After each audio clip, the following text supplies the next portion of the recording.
Here is a comment under one of my videos. This person says, carbs are carbs. There's truth in that. He says, I have tried every hack to eat healthy carbs. Oats, sweet potatoes, quinoa, whole fruits all spike my blood sugar tremendously.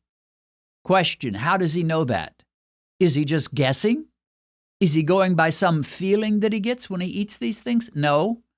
Here is an individual who obviously tests his blood sugar. His conclusion? Eating all the things that the nutritionists tell you are wonderful for you, such as oats, sweet potatoes, quinoa, and fruit, he said they all spike my blood sugar. He knows that, not because he depends on some nutritionist to tell him, or some YouTube guru, or some doctor. He's got a glucose meter or a CGM, and he found out by the data that all these foods that are bragged on and that are supposed to be the healthiest thing in the world, they all spike blood sugar. And the one thing you don't want, ma'am, the one thing you don't want, sir, is constant blood sugar spikes. Some people say, well, that's natural. No, it's not. It's natural for your blood sugar to rise a bit and then go down after a meal. It's not natural for it to shoot way up over 200 and drop down below 80 or whatever your spike happens to be. Anyway, he says, I've tried all the hacks. All these things spike my blood sugar. He says, for years I was spiking my blood sugar and I thought I was eating healthy. Vegan diet made it worse. It often will, although there are different kinds of vegan diets. There's the vegan diet that just says no animal products for me, baby, and then they just eat whatever they want. Potato chips, pretzels, candy, whatever. I'm a proud vegan. I don't eat meat. Sure, I jam myself with sugar and junk and refined flour and so forth, but I'm still a vegan. Well, if you're going to be a vegan at all, which is not really my recommendation, but if you are, at least be a whole foods vegan, not someone who just eats junk. Anyway, he doesn't say what kind of vegan diet he had, but he said it made it worse. He says, the best advice is get a blood sugar monitor. Well, that sounds familiar, doesn't it? Start testing. Learn your own body's reaction to specific foods and then adjust accordingly. Learn your body's reaction to specific foods and then adjust. And that's what I did years and years ago, back in 2002. 2001 is when diabetes started coming after me, and I started having these runaway blood sugar. In fact, that's what I named my first book, Overcoming Runaway Blood Sugar. And there was a reason for that, because that's exactly what I had, runaway blood sugar. Way too high shortly after eating and then dropping too low later on. But he says, learn. And so that's what I began to do. Those first tests, I was as ignorant as anything. I didn't know.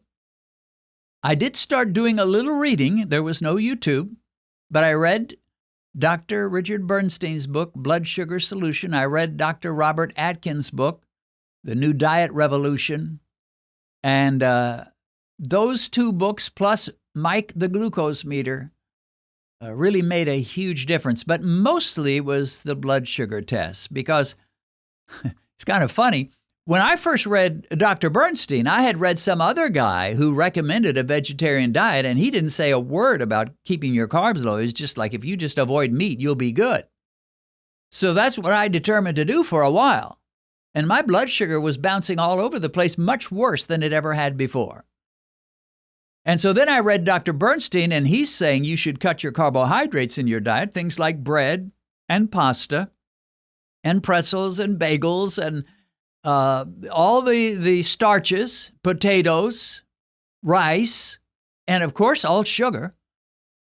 So I'm reading the first guy or trying to follow his advice, which was just cut the animal products.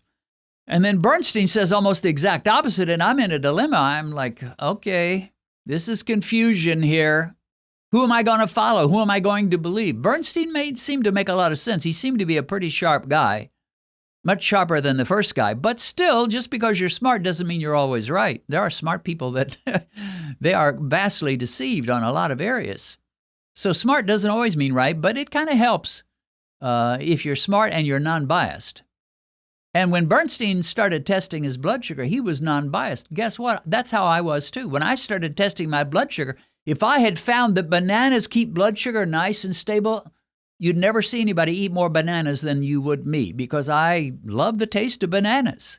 If that had been my discovery, if I had had a 105 for a blood sugar, and then I ate 3 bananas and tested an hour later and it was 107, I'd be like, okay, bananas, add them to the table. This is part of my menu. I'll eat bananas the rest of my life. That's what I would have decided, because I had no particular bias against bananas. It wasn't that I thought bananas were evil. It wasn't that I thought they came straight from the devil. Bananas taste good. They're pretty, nice, beautiful yellow color. So I had no bias, particularly one way or the other, about fruit or about starches or greens or nuts. It was like, well, let's just find out. So anyway, he says the vegan, it made it worse. He says, better to get a blood sugar monitor, start testing, learn your body's reaction, and adjust accordingly. But he mentions the fact that he tried every hack, and it made me think about hacks. Hacks are very popular these days. And a lot of people don't want to give up on the foods that they love, so they'll say, well, here's a hack that will enable you to eat potatoes. So you've got a potato and you've got a salad, and the hack is eat the salad first and the potatoes second, and you will lower your blood sugar and you'll be okay. And sure enough, you will lose some points on your spike if you eat the salad first. I'm not saying that won't help. What I am saying is, why would you eat something that is a proven blood sugar spiker in the first place? What's the point? You say, well, I've just got to eat potatoes. I've always eaten potatoes. My mama ate potatoes. Grandma ate potatoes. I've got to eat potatoes. No, you don't, my friend. There are no potato police that are going to come and arrest you if you stop eating potatoes. There's no reason to eat potatoes. You say, but they're so good. So what? A lot of foods are good. There's a lot of foods I eat. A steak and a salad tastes mighty good. Or I can craft a strawberry shortcake using a mug cake that's very low carb, and strawberries are very low carb. Even the little whipped cream over the top is low carb. I can have strawberry shortcake and a cup of coffee as a dessert after my meal, and it tastes wonderful. So if your goal is, I want to eat foods that taste good, you can do that low carb. There's almost a substitute for every food you can think of. Now, granted, there's nothing that will quite taste like potatoes, although there are some things that come pretty close. But the goal in life is not to get as much pleasure as you can from your eating. Eating is to keep you healthy so that you can live another day and serve God and bless people, love your family, and just get through life, navigate through life healthy and successful. So your first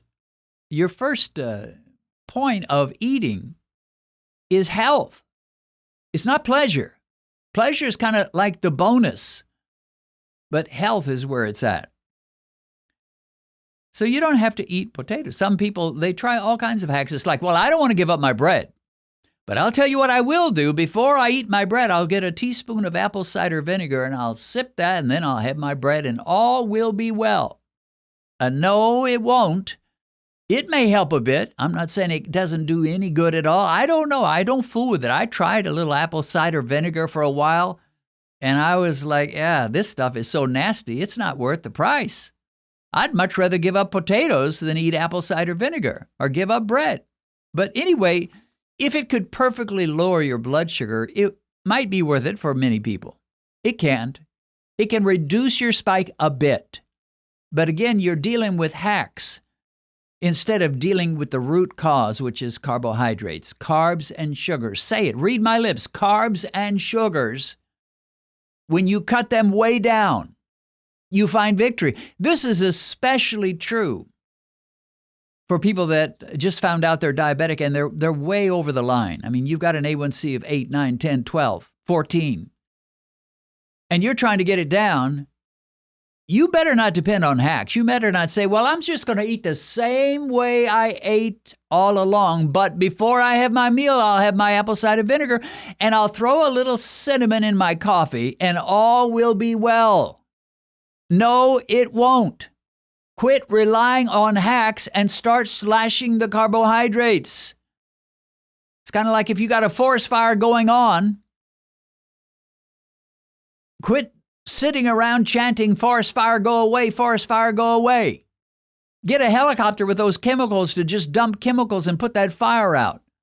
Or get firemen that have huge hoses that will spray thousands of gallons of water on a fire area. Don't depend on some cutesy little program. Now, the one case where hacks might be a bit useful is if you've already got your glucose down, you're hitting an A1C below pre-diabetic, mid-5s, low-5s, and then you say, well, I think I'd like to have a little bean soup, or I think I'd like to try a half piece of Ezekiel bread with my meal. That could work for you. And maybe the apple cider vinegar or maybe a little cinnamon sprinkled on something or other could help. But don't depend on those hacks when your blood sugar is 12. Get serious and get that monster out of your life first, and then you can experiment a little bit. It's kind of like if you've just fallen off a cruise ship and you don't know how to swim much and you're drowning, and someone up there on top of the ship sees you drowning and says, well, I'd love to help you, but I don't know how to swim either. He says, you shout out to him, could you bring a swimming instructor who would teach me how to do the breaststroke? You're drowning.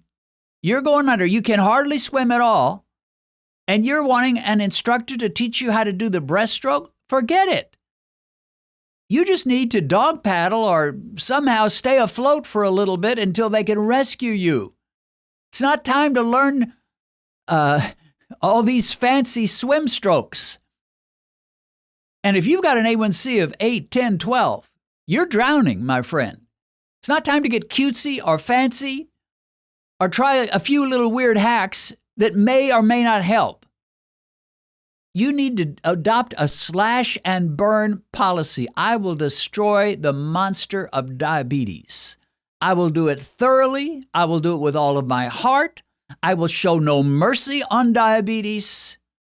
And these carbs that are killing me will have to go. I'll eat low carb perhaps, but it'll only be a very low carb diet using vegetables and low carb greens and so forth. If you've recently been diagnosed with diabetes and you've just discovered this channel, let me recommend that you go to our uploads page, which will give you access to every diabetic video we've posted since we began. As you work your way through all our videos, I believe you'll find the help you need.